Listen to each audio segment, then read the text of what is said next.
आज जो पदार्थ आम्ही तुम्हाला शिकवणार आहोत त्याचा इतिहास जरी पुस्तकाच्या पानांमध्ये सापडला नाही तरी आपल्या प्रत्येकाच्या लहानपणात जरूर दडलेला आहे.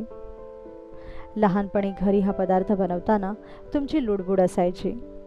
दुपारचे खेळ सोडून तुम्हाला या कामात आजीची मदत करावी लागणार म्हणून कधीकधी तुमची चिडचिडही व्हायची. पण पानात जेव्हा हा पदार्थ पडायचा की मग याच्या खरपूस खमंग चवीने तुमचा सर्व राग भुरकन निघून जायचा.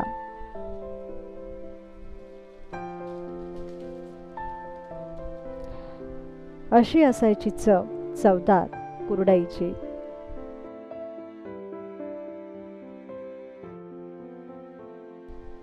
आज आपण बनवणार आहोत लहानपणीची एक खरपूस आठवण घेऊन आलेली कुरडई.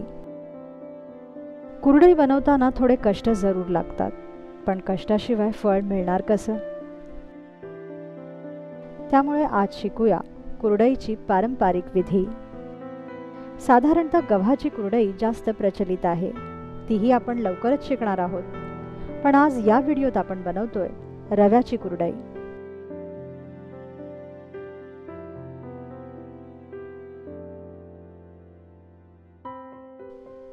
रव्याची कुरडई बनवण्यासाठी आपल्याला लागेल 1 ग्लास रवा, 2 चमचे पापड खार आणि चवीपुरतं मीठ. रव्याच्या कुरड्यांसाठी लागणारा रवा हा कमीत कमी 3 दिवस भिजवत ठेवा. 3 दिवस भिजवलेल्या रव्याचं पाणी रोज बदलत जा. 3 दिवसानंतर आता हा भिजलेला रवा एका भांड्यात काढून घ्या आणि आता तयारी करा कुरडयाचा चीक बनवण्याची. त्यासाठी एका मोठ्या पसरट भांड्यात जितका रवा आहे तितकंच पाणी घेऊन त्याचं आदण ठेवा. साधारणतः 1 ग्लास रव्याला 1 ग्लास पाणी लागतं. पाण्याला चांगली उकळी आली की मग यात 2 चमचे पापड खार आणि चवीपुरतं मीठ घाला. पापड खार टाकल्याने कुठल्याही प्रकारच्या पापडांना कुरकुरीतपणा येतो, म्हणून पापड बनवण्यासाठी पापड खार अतिशय महत्त्वाचा आहे.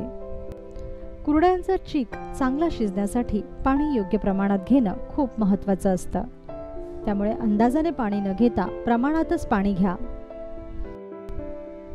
आता आदण ठेवलेल्या पाण्याला चांगली उकळी फुटली की मग यात भिजवलेला रवा घाला. रवा पाण्यात ओतताना गॅस कमी करा आणि एका हाताने भांड्यात तयार होणाऱ्या चिकाला सतत घोटत राहा. आता हा चीक चांगला घोटून घ्या. चीक घोटण्यासाठी शक्यतो लाटण्याचाच उपयोग करा, याने जोर चांगला लागतो आणि चीकही चांगला घोटला जातो.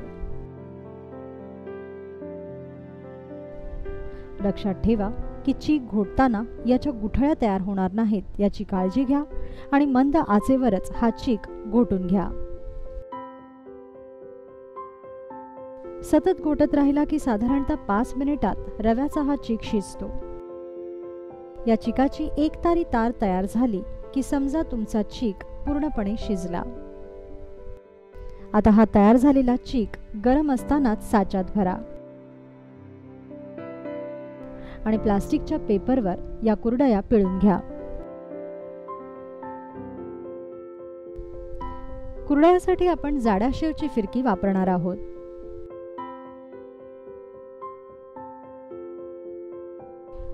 पिळलेल्या या कुरडयांना शक्य असल्यास ऊन दाखवा.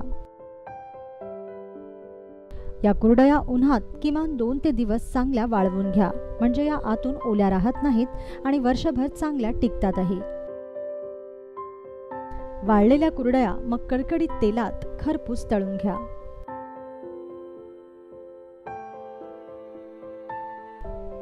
आता आमरसाचा बेत असो वा मटणाची थाळी असो किंवा अगदी आमटी भात असो, बघा या जेवणाची चव कशी वाढवेल ही खरपूस कुरडई.